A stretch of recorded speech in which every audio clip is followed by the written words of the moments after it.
Antawn, Jamison, of course, basketball fans around here know you very well. Welcome, and it's so glad to see you. Oh, man, thanks for the welcoming, and like I said, excited. We got a big game tonight, so I'm just glad to be joining the team. Yeah, they don't have one guy on this team that can completely stop him one-on-one, so what you have to do, you have to mix up your coverages. And when I say that, you maybe start the first quarter off by showing hard, making them go over the screen, and the guard going on the guy who's showing. Then the second quarter, maybe trapping him, getting the ball out of his hand. But the most important thing, down the stretch in the fourth quarter, you have to let somebody else beat you. Another way he's able to create shots for himself, same action, the defender just seen it coming, so sometimes they might try to cheat the play and try to beat him to the spot. He does a great job pushing off his man who's setting the screen, doing a great job as far as creating distance from him and the defender for another open shot. AJ, when you haven't played in a long time and you're a shooter like that, how difficult is it to get that kind of rhythm back in a game, or does it come? Is it like riding a bike? Well, it's kind of difficult because you got to understand for the last couple of weeks, he hasn't been in game time situations, only in practice, and it just feels good to get that energy going because it's a different aspect as far as practicing and getting in shape and going out there in the NBA game getting back in shape. Let's talk about the mindset you had coming into the season. You know, I seen you guys the summertime, I seen the work ethic you put into it, but just how you was able to like bring that all into one accord and to not only do it in the off season but also throughout the regular season. My man KD is back, and when I talk about he's back, you know, he was hurt a little bit, but you're starting to see what he brings to the table. You're starting to see how well they're playing, and of course you have to go with the king. You see what he did tonight. He struggled a little bit, but take him off that team, completely different team. I think right now he's the second best player. Absolutely. And right now the best player in the NBA right now is Stephen Curry, the best player on the best team. He's playing unbelievable basketball right now. What must the atmosphere be like out there with Kobe's retirement and the state of this Laker team? It's uncharted territories. For the last 20 years, this is the legend that you've seen played and has done so many great things for this franchise.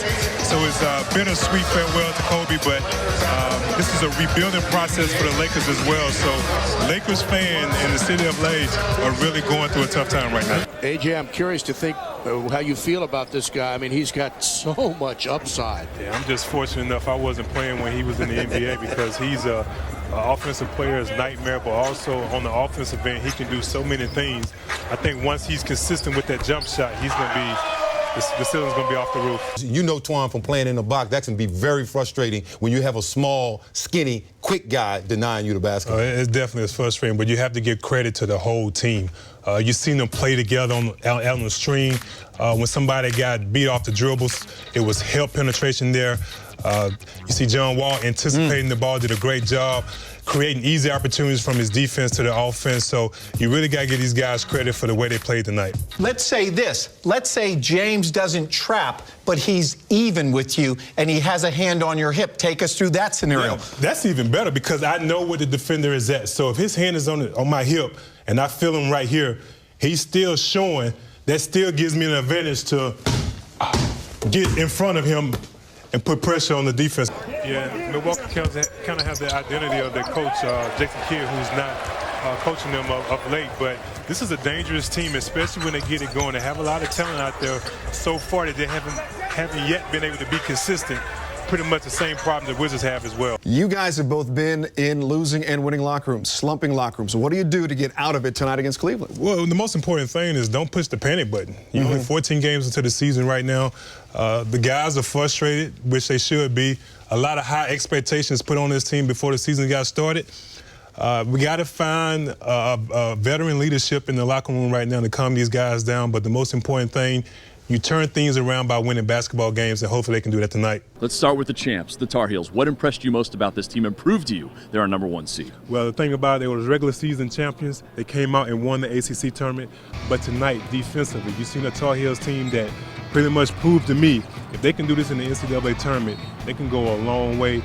Marcus Page didn't shoot the ball particularly well from the three-point line, but he did a great job as far as being aggressive in attack mode. If he can do that in the NCAA tournament time, this is a team that's going to be well up on their way cutting down the nets. One time he told Jody, you know, get Kobe.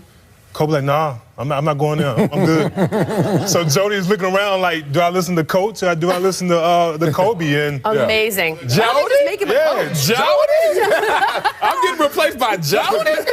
He's like, nah, that ain't happening. Well, I got that's a lot not of happening. stories about Kobe. He should just be the coach. I mean, he might as well at this point. At that particular time, I think he was, yeah. Takes the shot. How pretty is that? Within the fluid offense, pretty as they come, Bradley Beal, you can tell he's feeling confident with that leg. Glad he's able to see he's able to come in and convert early in the game. You're not going to surprise any teams anymore. This is a team that's been in the playoff the last couple of seasons, so teams know when you play against the Washington Wizards that we got to come in and play our A game. So they've been getting the best effort from teams from the start to finish, and most importantly, it's only 14 games, 15 games into the season, so I think they kind of pushed the panic button a little bit too early. But the thing I like about it, they all got together. You see John said they got into the film room. He was disappointed with what he saw in the film room. And Tony, you know when you watch film, that makes you want to go out there and do better.